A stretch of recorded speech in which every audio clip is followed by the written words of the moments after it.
to call to order the Tuesday, April 8th HRA Board meeting. First item is the approval of the agenda. Okay, motion made by Wooten and seconded by Doblinger. Any discussion? All in favor? Aye. Opposed? No. I'm actually not voting on this one because I was not here. So it passes 5-0.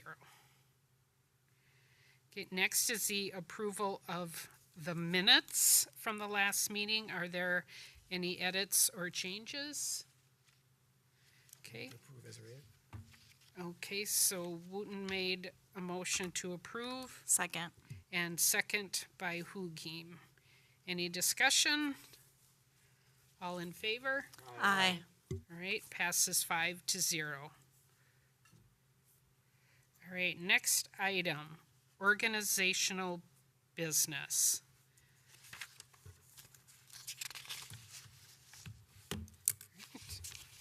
Good evening. My name is Emily Hesbeck. I'm a planner. I have been here once before in December. And I'm here to talk about the co-living ordinance, which, again, Nick Johnson and I were here in December to kind of get your thoughts and ideas on a draft ordinance, and now we have a final ordinance. So just an overview of the project timeline. This has been in the works for almost a year now. So we went to Planning Commission a few times, and Nick, I think, came to the HRA board last summer, and then Nick and I came in December in your joint meeting with the Planning Commission. We've been to council for study sessions, and then where we're headed is a final public hearing at council at the end of April.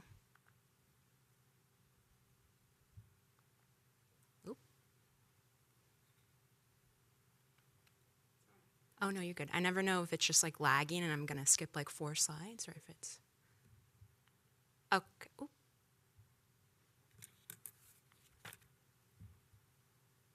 Okay. Thank you. So this is the why co-living. So first, the connection to the comprehensive plan. We have a couple of goals in the housing element which relate to co-living, and that's to provide a range of housing choices. So this is providing housing choices that could have flexible leases with a 30-day minimum, good for students, seniors, mobile professionals, and also co-living could support providing affordable housing. And we really think that this could meet 30% AMI levels, which is deeply affordable and which is the section of affordable housing that Bloomington has struggled with a little bit. So overall, it's just adding to the spectrum of housing possibilities, which is a positive thing.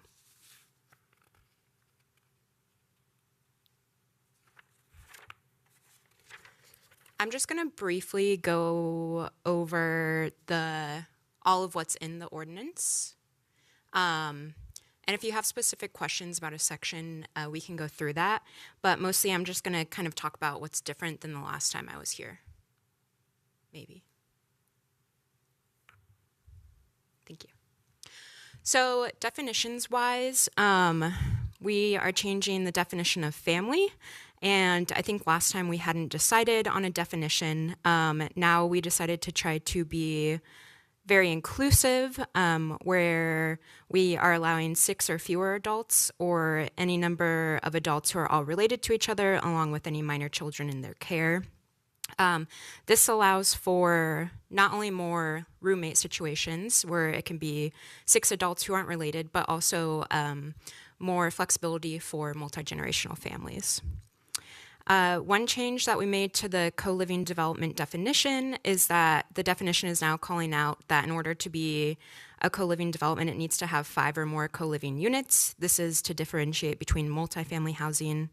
And then additionally, the definition of co-living unit changed to specify that the kitchen will be shared and cooking facilities such as like a stove will not be included in each like unit or bedroom. As far as use standards go, not much has changed there other than we did decide to put the requirement that each unit will be at least 70 square feet as a minimum. And additionally, we made the requirement that a kitchen must be on the same floor as a unit for accessibility purposes. As far as like use tables and where things are permitted or not, co-living developments are allowed with the same permissions in the same districts that multifamily buildings are allowed in. Rental code amendments are just matching the zoning code, so kind of adding some definitions in there. And then opportunity housing ordinance amendments are just allowing for some potential flexibility where co-living may meet the OHO requirements. And then deletions are just deleting some old definitions and kind of moving the co-living unit into a new section. So how is this ordinance removing barriers to housing? I've touched on some of these things, but again, changing the family definition allows for more flexible living situations for families or for people that are not related. Creating a co-living use with standards that are responsive to unique characteristics of housing types, so recognizing that co-living is different than other housing types we have and kind of being flexible with that. Again, adding OHO incentives for co-living where affordability requirements are met. And then lastly, again, allowing diversity and variety of housing possibilities for residents. So what I'm looking for tonight is approval of the letter of support that should be in front of you and also was included in your packet. So this is a letter to give to council for the public hearing, showing that the HRA board is in support of the co-living ordinance. And yeah, let me know if you have questions. Are there any questions, comments?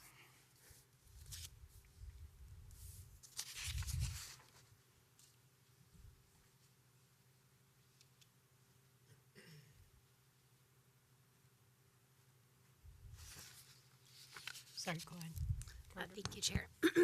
So I have a couple of quick questions. So you mentioned the requirement to have the kitchen on the same floor as the living units. So then basically we would be saying that it couldn't be like a multi-story unless there was a kitchen on both floors. Chair, Commissioner Carter, that is correct. So, I mean, it could be however many stories, but there would need to be a kitchen on each floor. Okay. I think that would be one thing I would want us to just kind of monitor. Like, does that prevent units from being developed because it's more expensive to put another kitchen in? I'm just imagining like, a house that could be turned into I guess it needs to be 5 or more, right? But a place for 5 individuals, and if there was a kitchen on the bottom and then 2 living and then 3 on top, would it prevent something like that from happening? So Sure. that would be my only concern. And then for the parking, we have the recommendation is a half a space per 1 co-living unit. And then it's mentioned that it is more restrictive in the notes. Is that? Chair, Commissioner Carter, do you more restrictive compared to, I guess, like other cities we were looking at, but compared to requiring half a space per co-living unit Yeah. would be more restrictive side of the range of communities researched. Yes. Yeah. So we tried to take the research that we got and then kind of put it in a Bloomington context. And also when we went before the Planning Commission, there was a little bit of concern about that number, the 0.05. 0.5. Being too restrictive or? Not being high enough. Oh, okay. Yes. Okay. So it's kind of a compromise. Right, a little bit, and also a little bit of kind of a wait and see, like kind of seeing how it actually plays out. Okay. Oh, gosh, sorry. Forgot to put my do not disturb on. Potential spam is calling me again.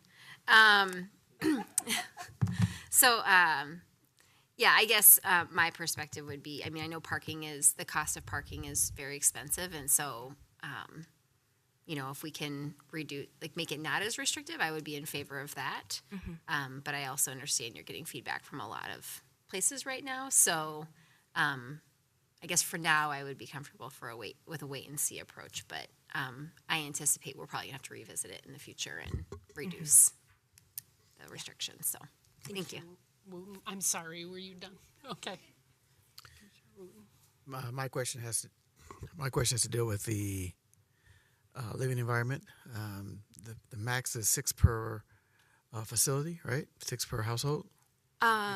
Chair, Commissioner Wooten, that's for like single and two family dwellings. So yeah, changing the definition of family would allow for, you're correct, a maximum of 6 unrelated people. So my question has to do with livability in space.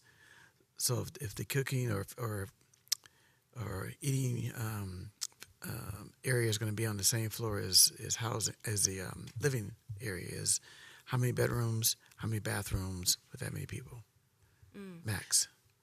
Chair, Commissioner Wooten, so the requirement for a kitchen on every level is for a co-living development. So we wouldn't have that requirement for a single or two family house. If there's like 6 people living there, we would consider that like a roommate situation. Does that kind of answer your question? Not quite. Okay. And maybe I didn't ask it correctly. So let me clarify this way. How many bedrooms would you anticipate being in a single family situation where there's 6 people as a max? Gotcha. Chair, Commissioner Wooten, I think that has to do more with like our building code standards and perhaps also our rental housing standards. So I don't know the exact answer to that. But I mean, there are standards in place that aren't necessarily in the zoning code, but that have to do with occupancy and yeah. So for clarification, my understanding is usually it's two persons per room. If it's not an SRO scenario, meaning i.e. couple. But even with that, that's 3 bedrooms minimum. How many bathrooms? 1, 2? I mean, the thing I'm concerned about is the environment not be so restrictive that you have one area where there's a space for cooking and you have 6 people total, and there's no up or down level as far as living. So it creates a little bit more density in that environment than would be normally comfortable for a family. So that's just my perspective. Yeah, Chair, Commissioner Wooten, thank you for that comment. That's a fair point. I will say that we did work with our environmental health division through this. So they were kind of comfortable with this number, and they're the ones that do rental inspections. Not saying it's perfect, but I know that I feel better for hearing from the people who are actually out in the field, and knowing that sometimes they do see situations like this, and they would, want us to kind of allow that. I'll reserve the third comment. If I've read correctly, when it's a development, will each bedroom have its own bathroom and the common space will be the kitchen and living area? Or does that just depend on? Sure, thank you. Yeah, it depends. So it may or may not have its own bathroom, but the common space, yeah, will be like the kitchen and if there's any type of lounge space. Sure. Okay. Yes, please. Another. So I'm going to go on record saying that if there's 6 people in a household, if opportunity presents themselves, 2 bathrooms at least, and the livability space and the space where we're food prepared there's enough room where there's separation. So. Thank you. Any other questions, feedback, comments? Okay, hearing none, may I have a motion to approve the letter of support for the co-living ordinance? So moved. Moved by Doblinger, Second. And second by Hukim. All in favor? Aye. Opposed? No. Motion passes 6-0.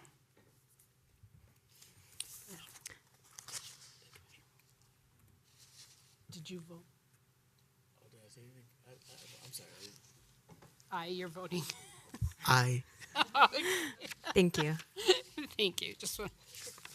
All right, so there's no new business, so the next is discussion item is discussion of proposed changes to the rental homes for Future Homebuyers Program Management and admission policies. May we have the staff report?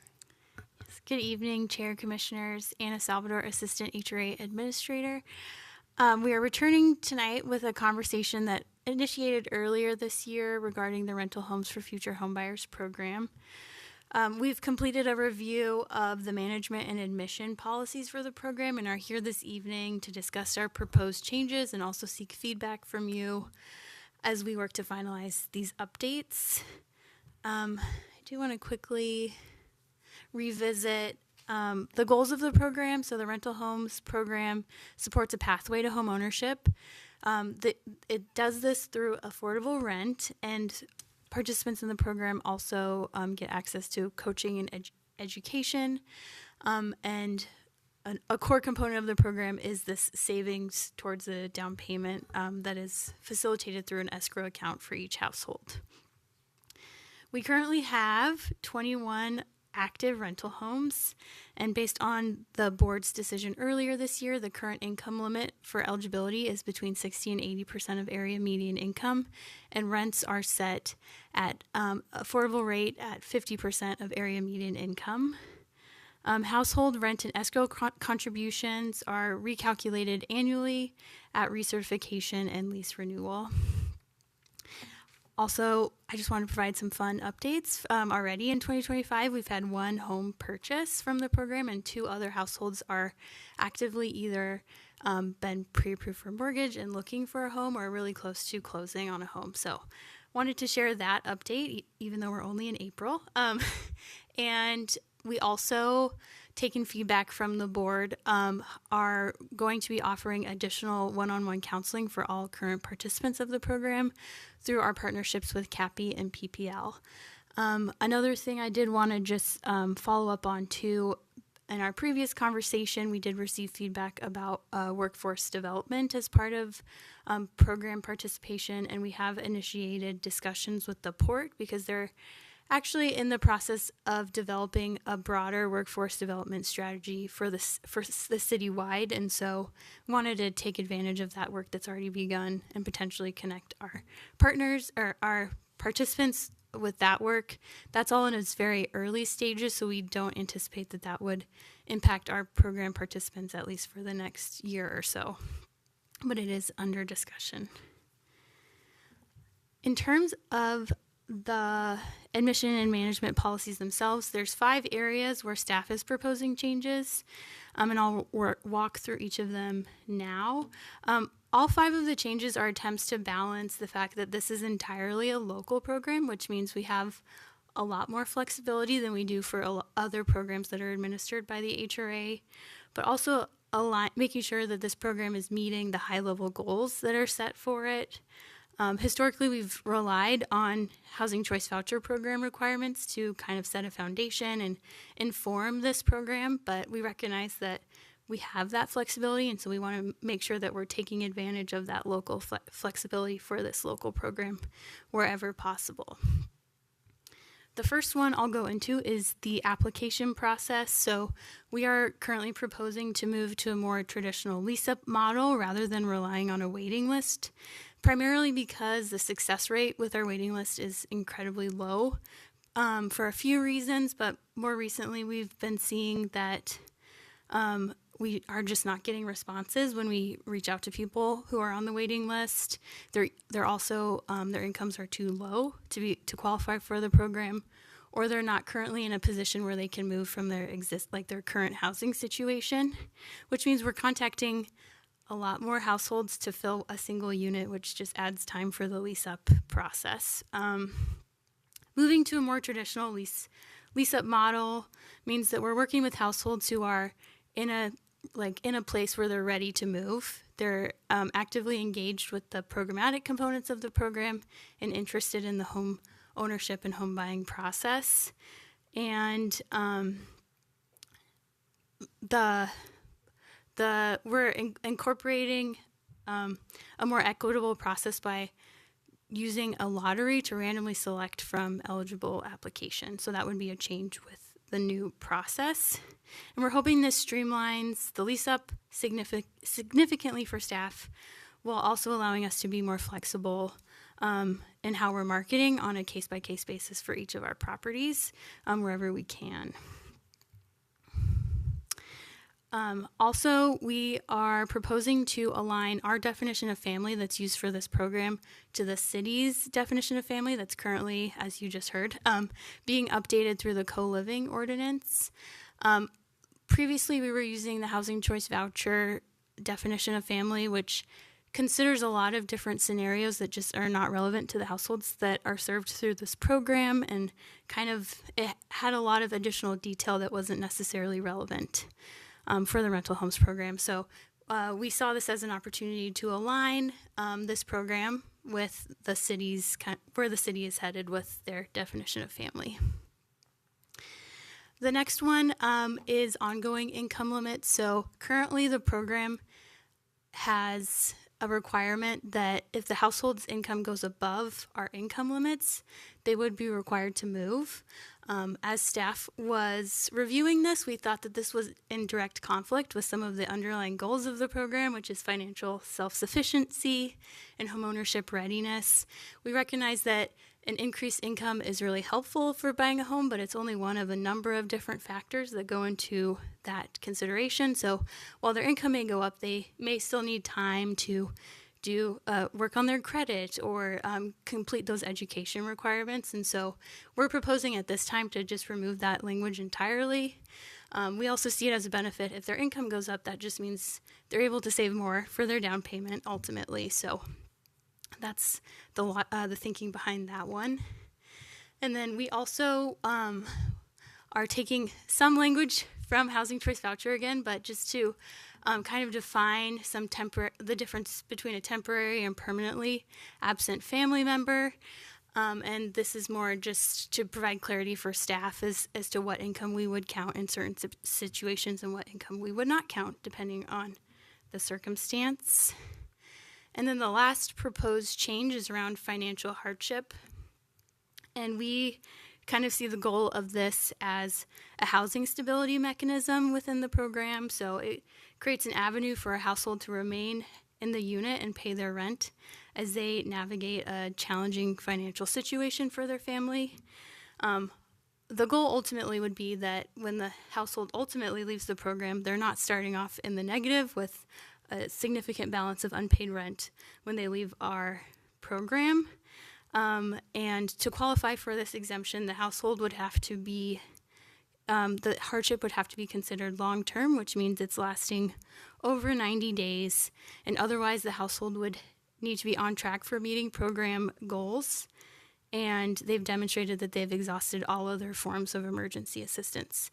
If they meet those three criteria, they would then be able to access any escrow savings that they have accumulated to that date to cover any back rent potentially or future month's rent, so that they're able to stay on track with their rent payments.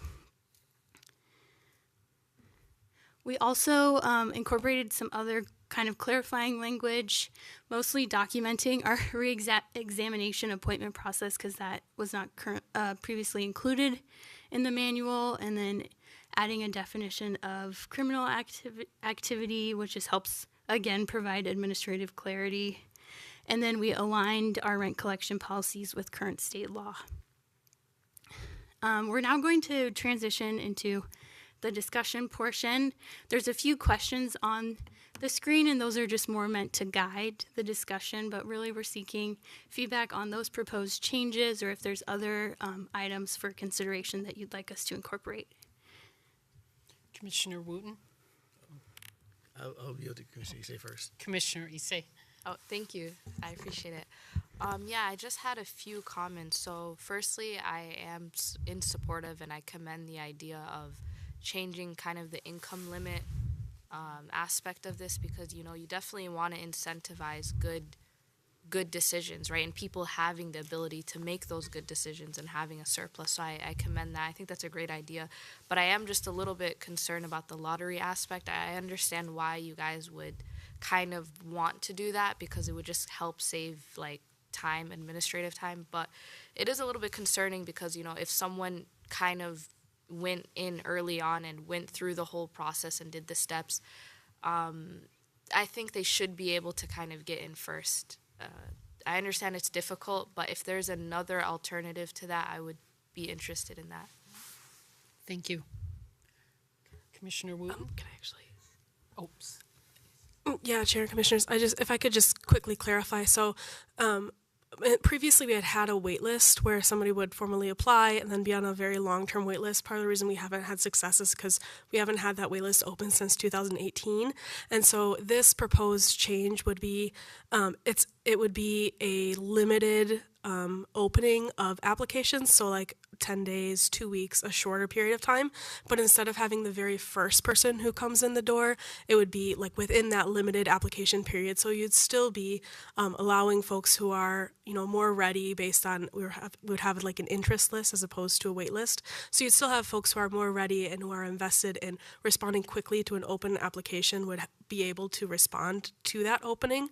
But then within that, wouldn't be the very first person to be ready. So it does allow a little bit of space for folks to basically collect their documentation and submit a formal application, and that's when the lottery would be applied. So it's a little bit kind of a mix between the two different options we have, and so that's why we're recommending this, is because it's kind of in between. So I don't know if that helps to address some of your, yeah. Thank you. I just want to also add too, is because we would be doing this for each vacancy, there's potential for that same household to apply multiple times in the same year, depending on how many vacancies we have. So just because they applied in one lottery doesn't exclude them from applying for other opportunities in that same potential time period. So, Can I go now?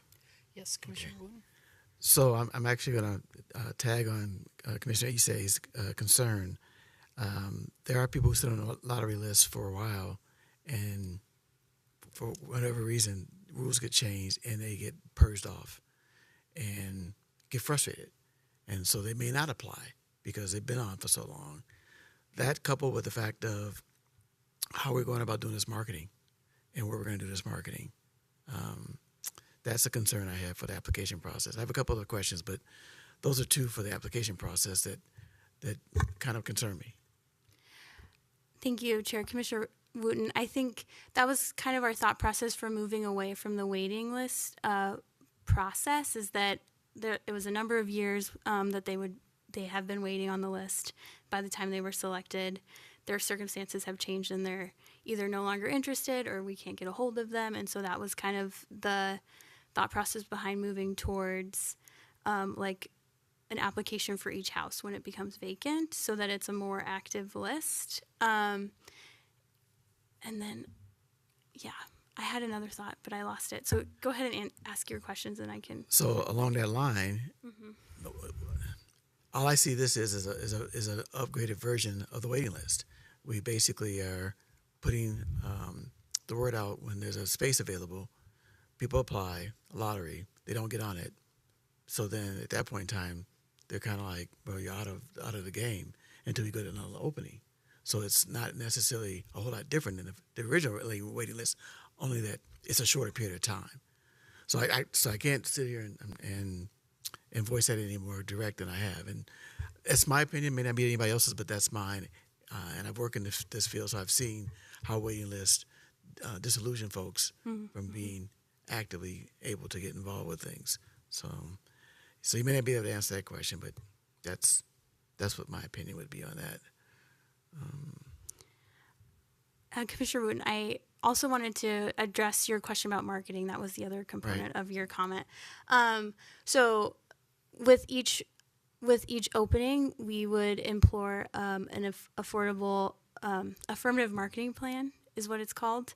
And generally how that works is we do an analysis of who we are currently serving, who has applied in the past, and who are, like, compare that to the population of the city to make sure that the demographics of the city are represented with the applications that we're receiving, and then do targeted marketing as necessary to make sure that that's reflected in subsequent openings. Will this marketing be culturally sensitive?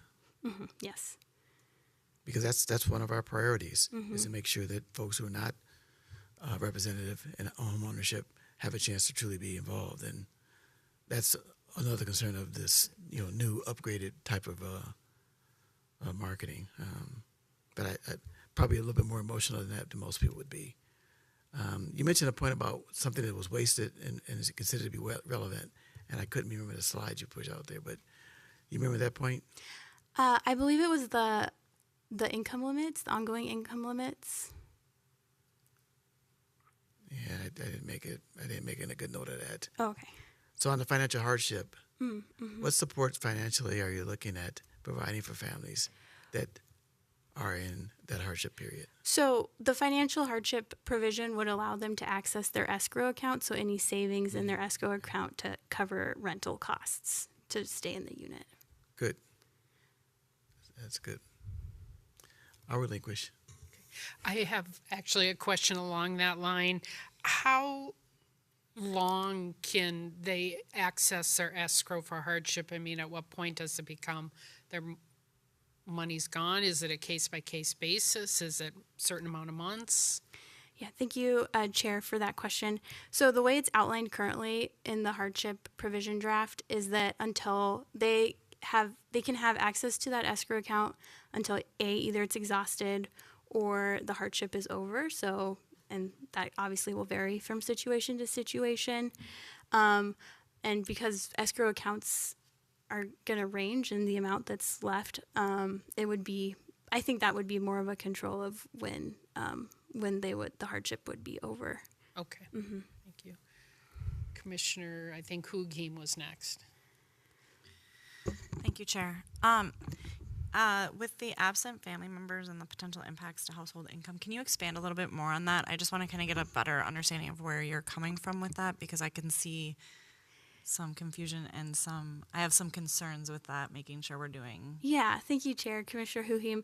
Kind of what this is structured more is it's breaking down the difference between a temporarily absent family member and a permanently absent family member. So a couple examples that come up, I think with this program would be like a student. So a college student who isn't in the unit for most of the year, but does still consider this their primary residence, or would be in the unit for a certain number of months of the year. What this policy outlines essentially is that they would still be considered a family member for that first year when they're gone, but then after that, if they're still out of the unit for most of the year after that first year, they wouldn't be considered a family member, and then we wouldn't count their income. So, but if for that first year while they're gone, we would count their income, for example. So that's one of the situations that we've encountered with the program. Okay, and is it okay if I piggyback off of that? Yes, Okay, please. thank you. So like my concern, I understand that, and I totally get that, but are we also then considering when the application process is happening that this person could be a temporary or like a temporary member, in the fact of if that's kind of maybe what pushes them over for the qualification? Because it could end up becoming a hardship if that income was based to qualify them, and then that income's no longer available, let's say.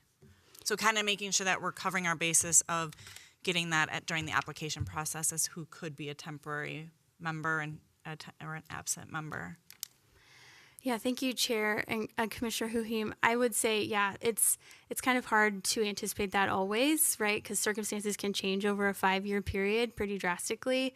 But one thing we do try to do through the application process is really understand who's bringing income in the household, like what that income looks like, and how that can impact ongoing eligibility in the program as best as we can at initial application. So, Thank you.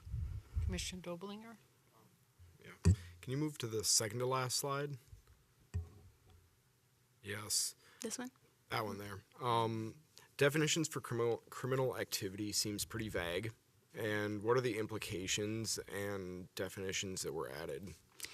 Yeah, thank you, Chair, Commissioner Doblinger. So the definition that we applied to this program is the same one we use for the housing choice voucher program, and so it's pretty high level. I'm going to be honest with you, and it's solely considering violent crime or drug. What's the word I'm thinking? Yeah, drug offenses. So that's generally it's a very high level. It doesn't go into a lot of detail, if that makes sense.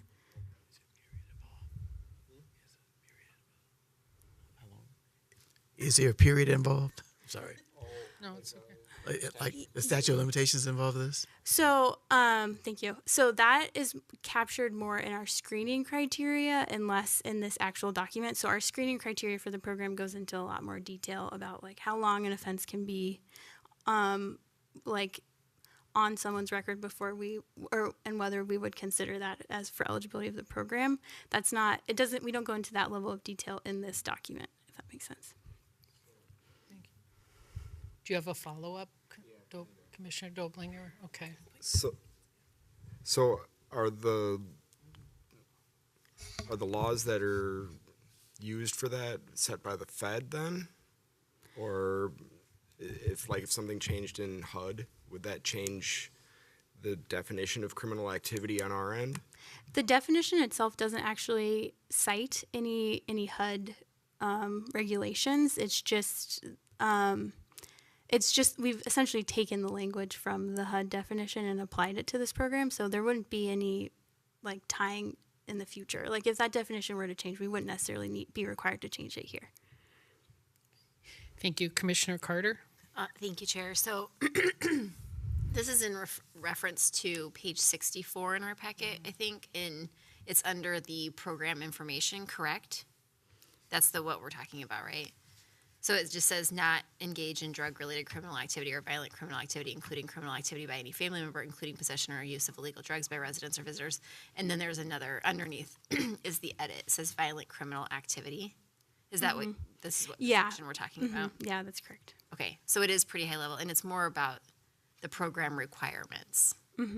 Yes, thank you, Chair Commissioner Carter. This is more, yes, the definition of criminal activity as it's included in this is more referring to ongoing residency and less about eligibility for the program. That is the correct section, and really all we're adding is defining violent criminal activity, and the way it's defined is the two things I mentioned. Thank you. Other questions, comments? Commissioner Wooten? One last thing for me, the cultural piece. We had this discussion last year, and we talked about we talked about focusing on ensuring we increase the homeownership for certain groups that have not been a part of the process before, and I'm not seeing any of that language in here. I guess I would just want to make sure that that is still part of our mission, and I actually would ask if there's some way to be able to articulate that on paper so that we can see it. Thank you, Chair. Commissioner Wooten. I will say the section of the document that talks about the application process provides some detail about the affirmative marketing process that I just mentioned. So we do have that language in the plan, but I am hearing that we could potentially build that out a little bit more. We can take that note for feedback. Appreciate it. Commissioner Carter? Thank you. Can we go to the slide about the application process? Okay, so currently, I just want to make sure I understand. Currently, we have a wait list, and nobody's been added to it since 2018 because of how long it's been. Actually, thank you, Chair. We actually closed this waiting list in 2023. So prior to that, it was open all the time.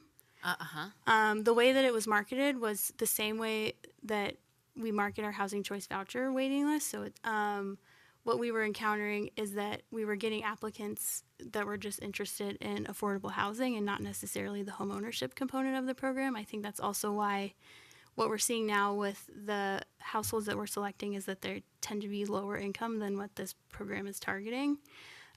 So all of that kind of led us to close this waiting list to give us time to reassess the program, if that makes sense. Okay, got it.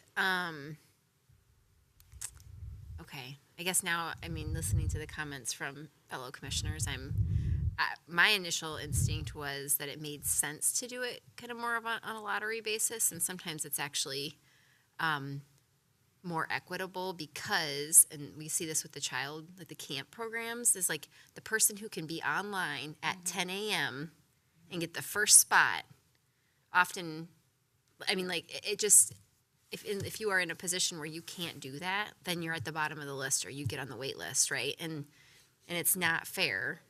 And so that's why I like the lottery approach, because I feel like it's a level playing field. Like if you couldn't be the first one to get on the list because, maybe you have a job where you don't have access to a computer and you don't get to take time to sit on and wait. And yes, yep, exactly. So I guess that's why I was thinking that I liked the lottery approach. But I do totally agree with marketing and making sure that we have marketing and outreach in multiple languages, and that we're working with community-based organizations, and that we're, sharing with those who might be on the voucher program if they are eligible. Just, really making sure that we're thorough in our marketing approach. So that's and that we should be assessing that too. If we're not getting a diverse pool of applicants, then we should be reimagining what this looks like. So I think otherwise I also wanted to mention that I'm a huge fan of removing the income limit piece. Yeah, I think we all agree on that one. So and then one last question I had was for the escrow account, if people are doing a little bit better financially, can they add more money to that? Yes, thank you, Chair, Commissioners. Yes, so technically they can put more in than what the calculation is. I think generally the thing we try to balance too is they only get 2% interest on the escrow account. So if they're able to put that much in, it may actually be more lucrative to put it in a high yield savings account and things like that. So those are conversations we have with households when that is a circumstance. Oh, that's awesome. Yeah. Okay, great. Thank you. Commissioner Huking? Thank you. One last question that I kind of got brought up when you were talking about the application process. Is there going to be kind of like a time limit for an application window? And what kind of time frame are you kind of picturing at this point? Yeah, thank you, Chair. Commissioner Huhim, generally our practice would be about a 10 business day window, so 2 weeks for application period. I'm going to piggyback off of that and suggest maybe a little bit longer. Okay. The only reason is exactly what you brought up. It may take some people a little bit longer to get the proper documentation as well. I think I'm assuming we're asking for, proper documentations, fair documentations, and it could be a lot of documentations for some people. And I also think that gives them time to reach out to staff if they have any concerns and more time to do that. So I would lean more towards a 15 to 20 day, in my personal opinion, I kind of look at it as, like 3 weeks at least, and include that as business days because, Correct. Yep. Yeah, because you do, I can see people might have questions and they might take longer. That would be my recommendation. Thank you. I agree with Commissioner Hukim on that, on the timeline expanding it. Commissioner Doblinger? I just had a thought about the lottery. If somebody's like ready to go and more ready than other people, is it possible to like weight their application so they're more likely to be chosen, but not 100%? Is that I don't know. Still picking and choosing. It's still not fair. Yeah, I think it would be hard because you'd have to have quantitative ways of measuring, and that's where it gets really challenging. I think Commissioner Wooten and then Carter.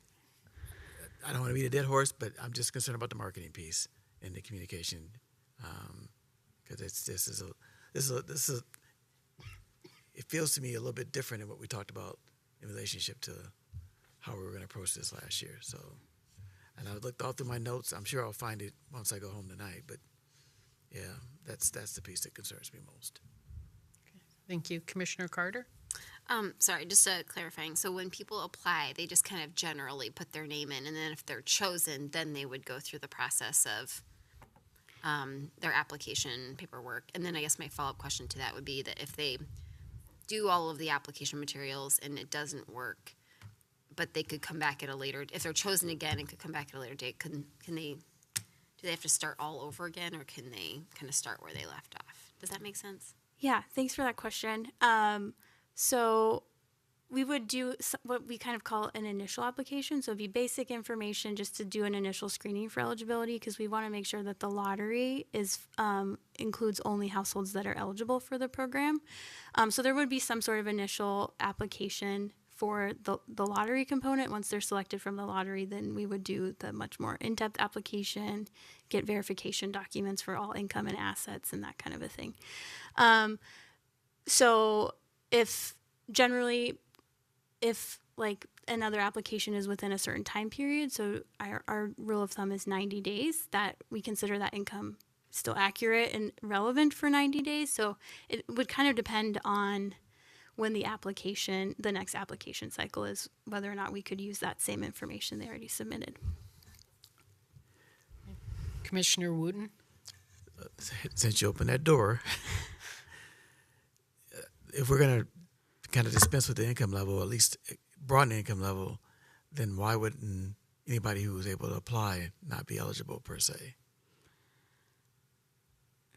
So, sorry, just to clarify your question, so not having a ceiling at all for the program in terms of income?